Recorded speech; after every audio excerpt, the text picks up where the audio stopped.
നമസ്കാരം. ഇംഗ്ലീഷ് ഗ്രാമറിൽ ഏറ്റവും കോംപ്ലിക്കേറ്റഡ് ആയിട്ടുള്ള ഒരു കാര്യമാണ് വെർബുകൾ കേട്ടോ. വെർബ്സ് എന്ന് പറഞ്ഞാൽ ആക്ഷനെ അല്ലെങ്കിൽ പ്രവർത്തികളെ കാണിക്കുന്ന വാക്കുകളാണ്.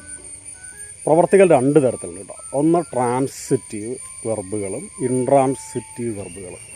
ട്രാൻസിറ്റീവ് വെർബ് എന്ന് പറഞ്ഞാൽ ഒരു വെർബ് അഥവാ ഒരു പ്രവൃത്തി പൂർത്തിയാകണമെങ്കിൽ ആ വെർബിന് ശേഷം മറ്റൊരു വ്യക്തിയോ വസ്തുവോ ഒക്കെ ഉണ്ടായിരിക്കണം.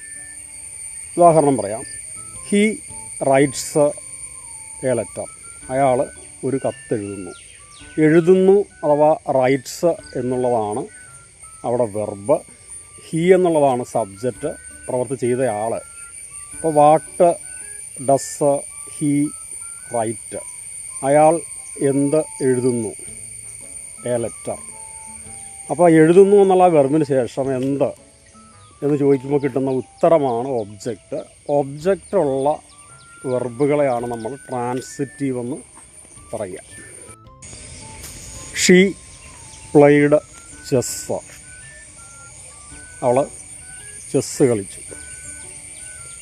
അവൾ എന്ത് കളിച്ചു? ആൻസറാണ് chess.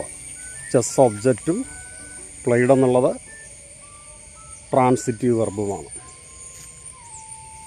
The baby sleeps well. കുഞ്ഞ് നന്നായിട്ട് ഉറങ്ങുന്നു. ആ ഉറങ്ങുന്നു എന്നുള്ള പ്രവൃത്തി ആ വെർബിൽ തന്നെ കംപ്ലീറ്റ് ആണ്. ഉറങ്ങാനായിട്ട് ആ ഉറക്കത്തിനെ മറ്റെന്തെങ്കിലും കാര്യങ്ങളെ അത് അഫക്റ്റ് ചെയ്യുന്നില്ല. അത്തരം വെർബുകളെ നമുക്ക് ഇൻട്രാൻസിറ്റീവ് വെർബ് എന്ന് പറയാം. അപ്പോൾ ഒരു വെർബ് ട്രാൻസിറ്റീവ് ആണോ എന്നറിയാൻ വെർബിനോടുകൂടി എന്ത് അല്ലെങ്കിൽ ആരെ എന്ന് ചോദിക്കുക. ഉത്തരമുണ്ടെങ്കിൽ അത് ട്രാൻസിറ്റീവ് വെർബും, ഉത്തരമില്ലെങ്കിൽ അത് ഇൻട്രാൻസിറ്റീവ് വെർബും. അപ്പോൾ ട്രാൻസിറ്റീവ് വെർബാണെങ്കിൽ ആ വെർബ് ട്രാൻസ്ഫർ ചെയ്യും എന്ന് പറഞ്ഞാൽ ആ പ്രവൃത്തി മറ്റാരിലേക്കോ അത് ചെന്നെത്തും. അല്ലേ? രാജൻ രാമുവിനെ തല്ലി എന്ന് പറഞ്ഞാൽ ആ തല്ല് കൊള്ളുന്ന രാമു അവിടെ ഉണ്ട്.